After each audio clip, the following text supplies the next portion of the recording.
பிரியமானவர்களே, இன்றைய காலை பொழுதிலும் கூட இது வானத்தின் வாசல் ஊழியத்தின் மூலம் உங்களை சந்திப்பதில் கர்த்தருக்குள் மிகுந்த சந்தோஷம் அடைகிறேன்.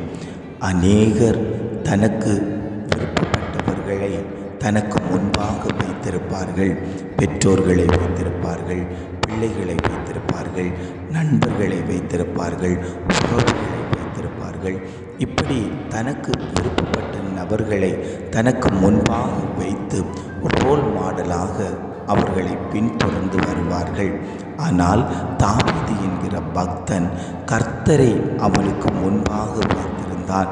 அவன் கர்த்தரை வைத்திருந்ததினால அவன் ஜெயத்தை பெற்றுக்கொண்டான். இன்றைக்கு ஜெயத்தை பெற முடியாமல் அநேக குடும்பங்கள் தேவ சமூகத்தை நோக்கி பார்த்து கொண்டிருக்கிறார்கள். ஆண்டவர் சொல்லுகிறார், நீங்கள் அசைக்கப்படாமல் இருக்க வேண்டுமானால் என்னுடைய சமூகத்தை நோக்கி பாருங்கள் என்று ஒவ்வொரு குடும்பங்களையும் பார்த்து ஆண்டவர் வாக்கு கொடுத்து கொண்டிருக்கிறார். இன்றைய காலை பொழுதிலும் கூட ஆண்டவர் நமக்கு தரக்கூடிய நல்ல வார்த்தை என்னவென்றால், சங்கீதம் 16:8 இவ்வாறாக சொல்லுகிறது, கர்த்தரை எப்பொழுதும் எனக்கு முன்பாக வைத்திருக்கிறேன், அவர் என் வலது பாரிசத்தில் இருக்கிறபடியால் நான் அசைக்கப்படுவதில்லை. வேதம் இவ்வாறாக சொல்லுகிறது, கர்த்தரை எப்பொழுதும் எனக்கு முன்பாக வைத்திருக்கிறேன், அவர் என் வலது பாரிசத்தில் இருக்கிறபடியால் நான் அசைக்கப்படுவதில்லை. தாவீது என்கிற ஒரு பக்தன் அவன் எழுதக்கூடிய ஒரு சங்கீதம்தான் இந்த சங்கீதம். அவன் சொல்லும்போது இவ்வாறாக சொல்லுகிறான், நான் கர்த்தரை எப்பொழுதும் எனக்கு முன்பாகத்தான் வைத்திருந்தேன். என்னுடைய ஆஸ்திகள், என்னுடைய சொத்துக்கள், என்னுடைய அப்பா, என்னுடைய சகோதரர்கள், இவர்கள் யாரையும் நான் எனக்கு முன்பாக வைத்ததில்லை. நான் கர்த்தரை எனக்கு முன்பாக வைத்திருந்தேன். அவர் என் வலது பக்கத்தில் இருக்கிறதுனால நான் ஒருபோதும் அசைக்கப்படுவது இல்லை என்று அவன் ஆணித்தரமாய் சொல்லுகிறான். தாவீதுக்கு விரோதமாய் சவுல் அநேக முறை எழும்பினான். அவனை அசைப்பதற்காக, அவனை கொல்வதற்காக, அவனை எப்படியாவது இந்த சாம்ராஜ்யத்தில் இருந்து அழித்து விட வேண்டும் என்று சொல்லி அவனை பின்தொடர்ந்தே போய்கொண்டிருந்தான். ஆனாலும் அவன் வலது பக்கத்தில் ஆண்டவர் இருந்ததினால தாவீதை எவராலையும் தொட முடியவில்லை. காரணம், அவன் ஆண்டவரால் அபிஷேகம் பண்ணப்பட்டவன். ஒரு தேவ மனிதன் ஆண்டவரால் அபிஷேகம் பண்ணப்பட்டவனாய் இருந்தால் சத்துருவானவன் அவனை தொட முடியாது, அவனை அசைக்க முடியாது. இன்றைக்கு நாம் அபிஷேகம் பெற்றவர்களாய் இருக்கிறோமா? ஆண்டவர் நம்மோடு கூட இருக்கிறாரா என்று நீங்கள் சிந்தித்து பாருங்கள். நான் யாரை முதலில் வைத்திருக்கிறேன்? என்னுடைய நண்பனை வைத்திருக்கிறேனா? என்னுடைய புருஷனை வைத்திருக்கிறேனா? என்னுடைய பிள்ளைகளை முதலில் வைத்திருக்கிறேனா? என்னுடைய தொழிலில் நான் யாரை வைத்திருக்கிறேன்?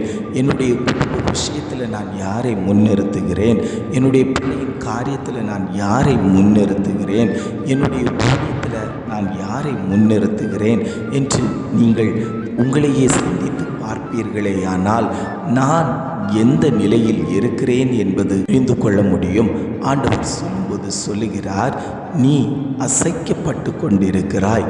சத்ருவானவன் உன்னை அசைத்து கொண்டிருப்பதனால உன்னால் எந்த காரியமும் செய்ய முடியவில்லை. முதலில் என்னுடைய சமூகம் உனக்கு முன்பாக போகுமேயானால் உனக்கு முன்பாக இருக்கக்கூடிய தடைகளை எல்லாம் மாற்றப்பட்டு நீ நேரான பாதையில் போக முடியும். உனக்கு முன்பாக அநேக குடலான பாதைகளை சத்ருவானவன் வைத்திருக்கிறான். அதனால் அசைவு உண்டாகிறது. ஒரு குடும்பம் சீராக செல்ல முடியவில்லை.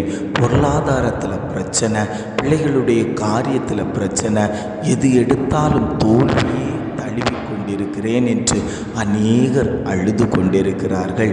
நான் அநேக தரம் பிரயாசப்பட்டு பிரயாசப்படுகிறேன், வேதம் வாசிக்கிறேன், ஜெபிக்கிறேன். ஆனாலும் என்னுடைய காரியத்தில் ஒரு ஜெயத்தை காணவில்லையே. நான் எத்தனை முறைதான் ஜெபித்தாலும் அதில் ஒரு வெற்றியை காண முடியவில்லையே. என் குடும்பத்துக்குள்ளாடி பிரச்சனையாகத்தானே வந்து கொண்டிருக்கிறது. இந்த பிரச்சனையிலிருந்து எப்பொழுது நான் விடுதலை பெறுவேன் என்று அநேகர் வாஞ்சித்து நிற்கும்போது ஆண்டவர் சொல்லுகிறார், நான் உன் வலது பாரிசத்தில் இல்லாததினால சத்துருவானவன் உன்னை அசைத்து கொண்டிருக்கிறான். பல காரியங்களை செய்ய விடாமல் அவன் தடைப்படுத்தி கொண்டிருக்கிறான். ஆகவே நீ எப்பொழுதும் என் சமூகத்தில் வந்து அமர்ந்து ஏறு. உனக்கு முன்பாக நான் இருக்கும்போது அந்த சத்துரு உன்னை தொட முடியாது, உன் குடும்பத்துக்குள் வர முடியாது, நீ அசைக்கப்படாமல் இருப்பாய் என்று ஆண்டவர் குடும்பங்களை பார்த்து வாக்கு கொடுத்து கொண்டிருக்கிறார். என்ன காரியம் இருந்தாலும் அதை தேவ சமூகத்தில் முதலில் சொல்லி அவரிடத்திலிருந்து ஆலோசனை வரும்போது அந்த காரியம் ஜெயமாயிருக்கும். மனிதர்களிடத்தில் போய் சொல்லவோ, மனிதர்களை நாடி போவதோ நாம் செய்யக்கூடிய பெரிய தவறாய் இருக்கிறதுனால அந்த காரியங்கள் ஜெயம் ஏற்படுவதில்லை. எந்த காரியமானாலும் தேவனை முன்னிறுத்தி நீங்கள் செய்வீர்களேயானால் அந்த காரியத்தில் ஒரு அசைவு வருவதில்லை, அந்த காரியத்தில் சத்துரு தொடுவதில்லை. பிள்ளைகளுடைய திருமண காரியமாக இருக்கலாம், படிப்பு காரியமாக இருக்கலாம், ஒரு வியாதி காரணமாய் இருக்கலாம், மருத்துவமனைக்கு செல்ல வேண்டிய ஒரு காரணமாய் இருக்கலாம், பொருளாதாரத்தில் ஒரு பிரச்சனையின் காரணமாய் இருக்கலாம். எதுவாக இருந்தாலும் தேவனை முதலில் நிறுத்தி நீங்கள் செய்வீர்களேயானால் அந்த காரியத்தில் ஒரு விடுதலை உண்டு. அந்த காரியத்தில் கர்த்தர் கூட இருப்பார். தாவீதோடு கூட இருந்த கர்த்தர் இன்றைக்கு நம்மோடு கூட இருக்கிறார். நேற்றும் இன்றும் என்றும் அவர் ஜீவனோடு இருக்கிறதுனால நீங்கள் அசைக்கப்படுவது இல்லை என்று ஆண்டவர் வாக்கு கொடுத்து கொண்டிருக்கிறார். ஜெபிக்கலாமா? அன்பின் பரலோக பிதாவே, இந்த காலை பொழுதுக்காக நாங்கள் உம்மை துதிக்கிறோம், ஸ்தோத்தரிக்கிறோம் ஆண்டவரை. இந்த காலை பொழுதிலும் கூட ஆண்டவர் எங்களுக்கு நல்ல வார்த்தை தந்திருக்கீங்கப்பா. அந்த வார்த்தைக்காக நாங்கள் உம்மை துதிக்கிறோம், ஸ்தோத்தரிக்கிறோம் ஆண்டவரை. கர்த்தரை எப்பொழுதும் எனக்கு முன்பாக வைத்திருக்கிறேன், அவர் என் வலது பாரிசத்தில் இருக்கிறபடியால் நான் அசைக்கப்படுவது இல்லை என்று அழகான ஒரு வாக்கு தத்தத்தை தந்த நல்ல தகப்பனுக்காக நாங்கள் உமக்கு நன்றி செலுத்துகிறோம் ஆண்டவரே. அநேக முறை நாங்கள் அசைக்கப்பட்டிருந்தோம் ஆண்டவரே. சத்துருவானவன் எங்கள் குடும்பத்தை அசைத்து கொண்டிருந்தான் ஆண்டவரே. இந்த காரியத்தில் தோல்வியே வந்து கொண்டிருக்கிறதே என்று எங்கள் மனதை புலம்ப வைத்து கொண்டிருந்த நாட்கள் உண்டாண்டவரே. அப்பா, நீங்கள் எங்களுக்கு கற்றுத்தந்த வார்த்தையின்படி இனி நாங்கள் மனிதனை நம்புவது அல்ல, என் உறவுகளை நம்புவது அல்ல, என் நண்பனை நம்புவது அல்ல, உண்மையே நாங்கள் நம்பி அந்த காரியத்தை செய்யும்போது கர்த்தருடைய கரம் அந்த காரியத்தில் வைக்கப்படுமே ஆண்டவரே.